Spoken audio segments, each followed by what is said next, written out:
आपको बता दें, उत्तर भारत में शीतलहर का सितम जारी है। पहाड़ों में बर्फबारी से मैदानी इलाकों में ठंड बढ़ गई है। दिल्ली एनसीआर के साथ हरियाणा में कई जगहों पर धुंध देखने को मिली और लोग ठंड से बचने के लिए अलाव का सहारा लेते हुए भी नजर आ रहे हैं। हरियाणा में कई जिलों में शीतलहर का अलर्ट।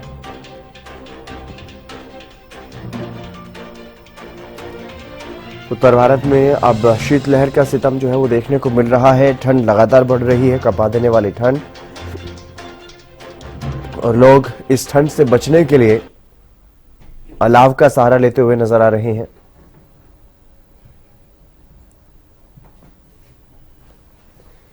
तस्वीरों में भी आप देख सकते हैं अलाव का सहारा लोग लेते हुए नजर आए।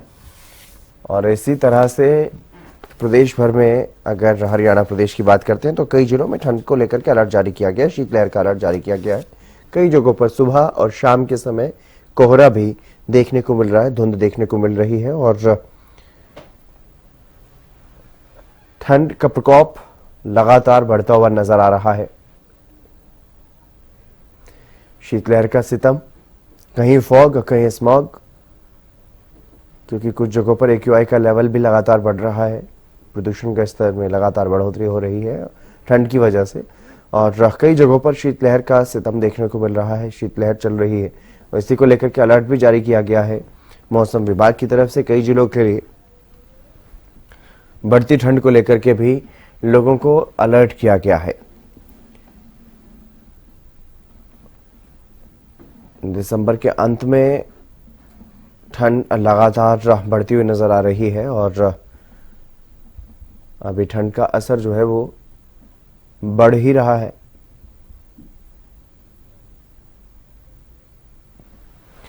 और महेंद्र सिंह हमारे संवाददाता करनाल से हमारे साथ जुड़ गए हैं।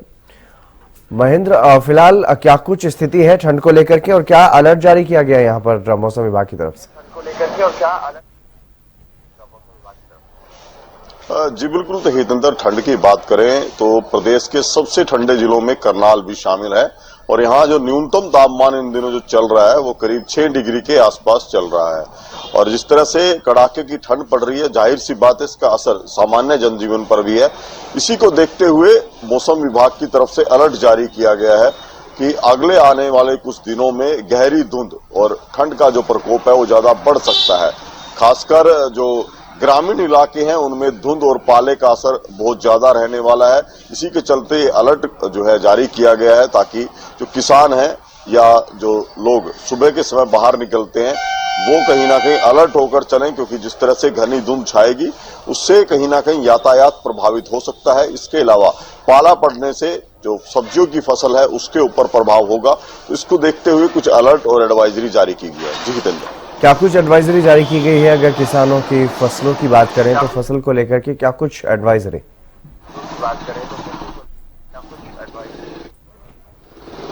जी बिल्कुल, देखिए हितेंद्र, बीते करीब 15 दिनों से हरियाणा में कोल्ड वेव चल रही है जिससे तापमान जो है काफी नीचे चला गया है।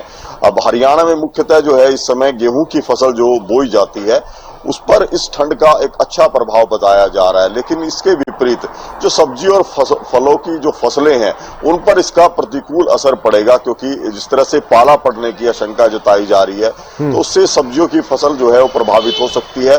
खासकर टमाटर पर इसका दुष्प्रभाव पड़ेगा, उत्पादन में कमी आ सकती है। इसको देखते हुए जो कृषि विभाग है उसकी तरफ से हिदायत दी गई है किसानों को कि वो अपनी सब्जियों की फसल में हल्की सिंचाई जरूर करे ताकि जो खेत का जो तापमान है वो थोड़ा बढ़े। इसके अलावा जो फलों की पौध है या दूसरी सब्जियों की पौध है उनको पॉलीथीन से ढककर किसान रखे ताकि पाले की मार से वो बच सके। हालांकि जिस तरह से मैं पहले बताया है कि गेहूं की फसल के लिए ये मौसम काफी अच्छा माना जा रहा है, क्योंकि इससे फुटाव बेहतर होगा और ज्यादा उत्पादन होने की उम्मीद है। वहीं जिस तरह से हाईवे को लेकर एडवाइजरी जारी की है कि वाहन चालक जो है जो दिशा निर्देश हाईवे पर लगे रहते हैं उनका पालन करें और अपने वाहनों को नियमित गति में चलाएं ताकि वो हादसे का शिकार ना हो सके। जी देंद्र जी, कृष्ण जिंदल भी हमारे साथ जुड़ गए हैं कालावाली से। आप बने रहिएगा महेंद्र। कृष्ण, कालावाली में क्या कुछ स्थिति ठंड को लेकर के, किस तरह का वहां पर मौसम बना हुआ है और क्या कुछ अलर्ट मौसम विभाग की तरफ से? जी बिल्कुल, जिस तरीके से ये पहाड़ी इलाकों में बर्फबारी हुई है और ठंड ने दस्तक दी है, उस तरीके से कालाबाड़ी में उसका असर देखने को बिल्कुल मिल रहा है। जहां पर भी जो लोग हैं वो अपने घरों से जो सुबह अपने कार्य को निकल रहे हैं तो सिर में टोपी और पैरों में जूते और ऊपर गर्म कपड़े लेकर निकलते हैं, और उस तरीके से जो कालाबाड़ी में ठंड का असर बिल्कुल देखने को मिल रहा है।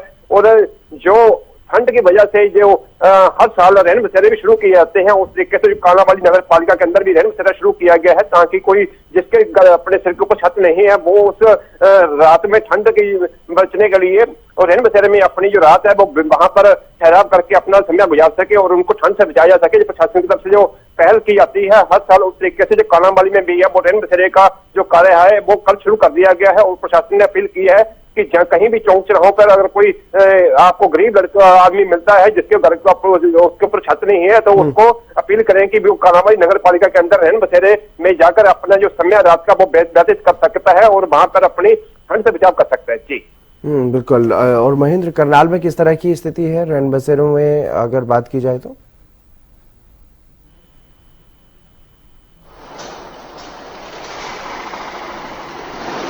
महेंद्र, मेरी आवाज मिल रही है आपको?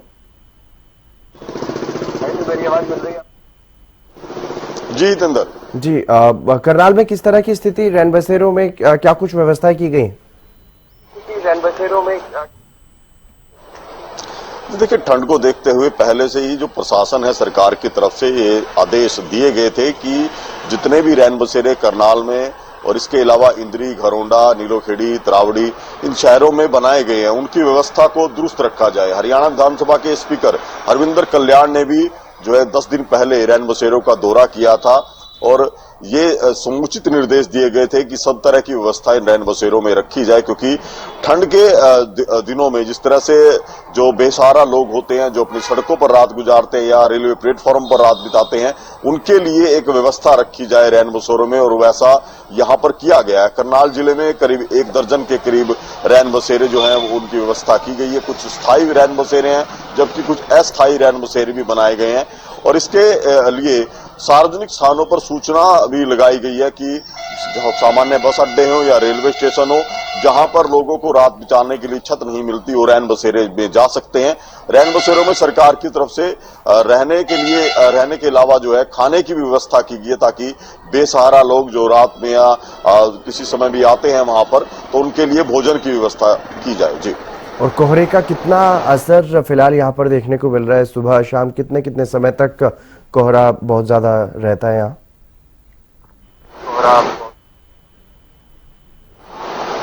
जितेंद्र, देखिए अभी जो कोहरे का इतना असर करनाल जिले में नहीं देखने को मिल रहा है, क्योंकि ग्रामीण इलाकों में जरूर सुबह के समय धुंध जो है कुछ गहरी होती है, लेकिन अभी भी शहरी इलाकों में धुंध का इतना असर देखने को नहीं मिला है। यही वजह है कि अभी तक धुंध का इतना प्रभाव नहीं है। मौसम विभाग की तरफ से भी जो जानकारी दी गई, आगामी 1-2 दिन के बाद जो है घनी धुंध का जो दौर है वो शुरू होगा।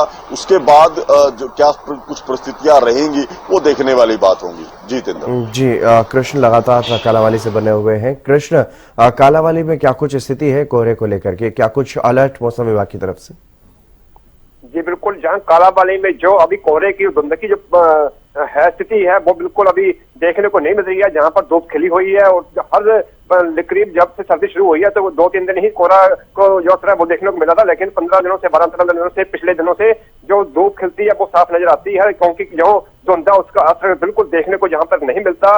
उस तरीके जो मौसम विभाग है, मौसम विभाग ने आज का कालाबाड़ी एरिया में बरसात को लेकर थोड़ा अनुमान लगाया था कि आज बरसात हो सकती है, लेकिन जैसे धूप खिली हुई है उस तरीके से लगता है कि आज भी बरसात आने के चांस नहीं है, और जो सूखी ठंड है वो उसी का असर जो ज्यादा असर देखने को मिल रहा है, लेकिन धुंध का असर बिल्कुल कालाबाड़ी में देखने को फिलहाल नहीं मिल रहा है। चलिए, बहुत शुक्रिया कृष्ण तमाम जानकारी देने के लिए, और महेंद्र आपका भी बहुत शुक्रिया तमाम जानकारी साझा करने के लिए। तो कोहरे का असर कहीं ना कहीं देखने को मिल रहा है और कई जगहों पर हल्का असर है, कुछ जगहों पर ज्यादा कोहरा भी देखने को मिल रहा है, लेकिन अभी उतना ज्यादा कोहरे का असर नहीं है जिसमें विजिबिलिटी बहुत ज्यादा कम हो जाती है और कुछ भी दिखाई नहीं देता। वैसा कोहरा अभी ज्यादातर जगहों पर नहीं है। तो कोहरे से फिलहाल राहत जरूर है, लेकिन शीतलहर का अलर्ट जारी किया गया है। पहाड़ी क्षेत्रों में लगातार बर्फबारी हो रही है, जिसको लेकर के अब मैदानी क्षेत्रों में भी ठंड बढ़ रही है। हरियाणा में भी कई जिलों में अलर्ट जारी किया गया है। कई जगहों पर शीतलहर का अलर्ट है, तो कुछ जगहों पर कोहरे को लेकर के भी अलर्ट जारी किया गया है। और AQI के लेवल में भी लगातार बदलाव देखने को मिल रहा है। वायु प्रदूषण कई जगहों पर देखने को मिल रहा है।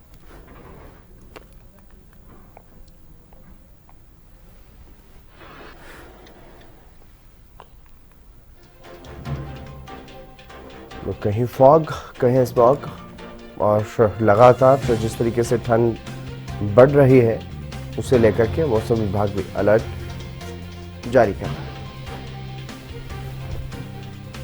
शीतलहर का सितम देखने को मिल रहा है। अलर्ट जारी किया गया है शीतलहर को लेकर के।